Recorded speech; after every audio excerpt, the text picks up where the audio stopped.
Hello అండి, welcome back to my channel. ఈరోజు మన రెసిపీ మినప రొట్టె లేదా దిబ్బ రొట్టె. రెసిపీ చూసే ముందు మీరు కనుక నా ఛానల్ని ఫస్ట్ టైం చూసినట్లయితే ప్లీజ్ నా ఛానల్ని సబ్స్క్రైబ్ చేసుకోండి. ఈ వీడియో కనుక నచ్చినట్లయితే నా వీడియోని లైక్ చేయండి. ఇంకా మీ ఒపీనియన్ని కామెంట్ సెక్షన్లో షేర్ చేసుకోండి.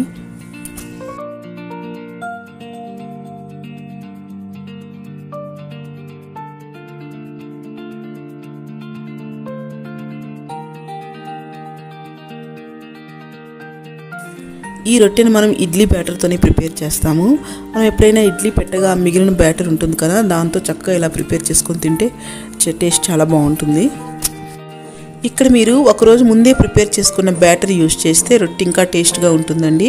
దాంట్లోకి 1 టేబుల్ స్పూన్ దాకా జీలకర్ర, 1 కప్పు కట్ చేసి పెట్టుకున్న ఆనియన్స్, 1/2 కప్పు దాకా వేయించిన శనగ పలుకులు, ఇంకొక 1/2 కప్పు పుదీనా కొత్తిమీర కలిపి వేసుకోండి.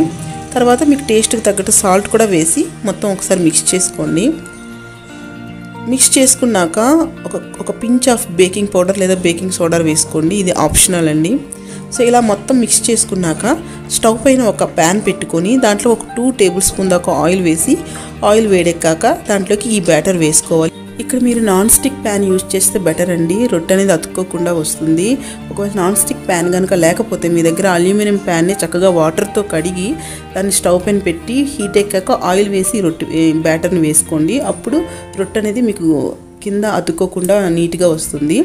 సో ఇలా మొత్తం వేసుకున్నాక దానిపైన మూత పెట్టి మీడియం ఫ్లేమ్లో ఒక 10 మినిట్స్ కుక్ చేసుకోవాలి. 10 మినిట్స్ అయ్యాక దాన్ని రెండో వైపు కూడా తిప్పుకొని మళ్ళీ మీడియం ఫ్లేమ్లో ఒక 5 మినిట్స్ కుక్ చేసుకోవాలి.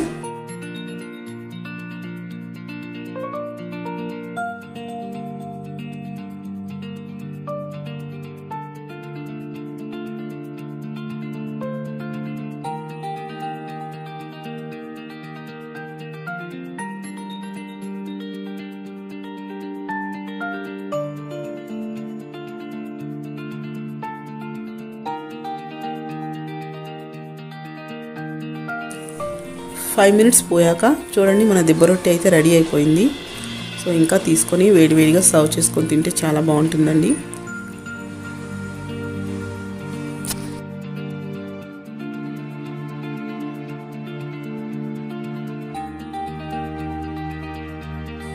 ఈ రొట్టెకి కాంబినేషన్ వచ్చి పల్లీల చట్నీ కానీ, కొబ్బరి చట్నీ కానీ, కొత్తిమీర చట్నీ ఏదైనా తినొచ్చు, బాగుంటుంది.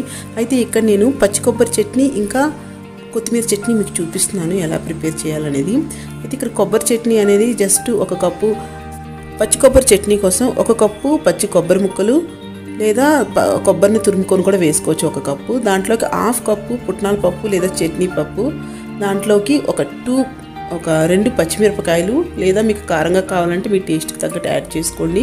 దాంట్లోకి మీకు తగ్గట్టు టేస్ట్కి తగ్గట్టు ఉప్పు కూడా వేసి మిక్సీ పట్టించుకోండి వాటర్ వేసి. మన చట్నీ రెడీ అయిపోయింది.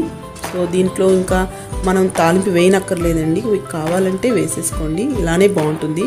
సో ఇదైతే పచ్చి కొబ్బరి చట్నీ. నెక్స్ట్ కొత్తిమీర చట్నీ. దీనికోసం స్టవ్ పైన ఒక ప్యాన్ పెట్టుకొని దాంట్లోకి ఒక 1/2 టీ స్పూన్ దాకా జీలకర్ర, కొంచెం చిన్న అల్లం ముక్క, ఇంకా ఒక 6 నుంచి 7 గార్లిక్ వెల్లుల్లి రబ్బులు వేసుకొని దాంట్లోకి ఒక 1/2 టీ స్పూన్ దాకా చెన్నాడాలు, శనగపప్పు, మినపప్పు కూడా వేసుకొని, ఒక 2 పచ్చిమిరపకాయలు, ఒక పెద్ద టమాటా కూడా ముక్కలను కట్ చేసి వేసుకోండి.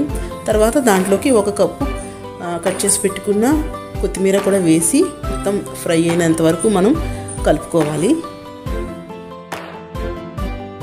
నెక్స్ట్ దాంట్లోకి మనకు టేస్ట్కి తగ్గట్టు సాల్ట్ వేసి ఒక చిన్న చింతపండు కూడా వేసుకోవాలండి. వేసుకొని మొత్తం ఫ్రై చేసుకోవాలి. ఫ్రై అయ్యాక దాన్ని చల్లారబెట్టాక దాన్ని మిక్సీ చేసుకుంటే కొత్తిమీర పచ్చడి కూడా రెడీ. సో మీకు కనుక ఈ వీడియో నచ్చినట్లయితే ప్లీజ్ నా వీడియోని లైక్ చేయండి, షేర్ చేయండి, నా ఛానల్ని సబ్స్క్రైబ్ చేసుకోండి. మీ ఒపీనియన్ని కామెంట్ సెక్షన్లో ఈ వీడియో ఎలా ఉందనేది షేర్ చేసుకోండి. మళ్ళీ ఇంకొక మంచి వీడియోతో మీ ముందుకు వస్తాను. Bye, signing off, take care.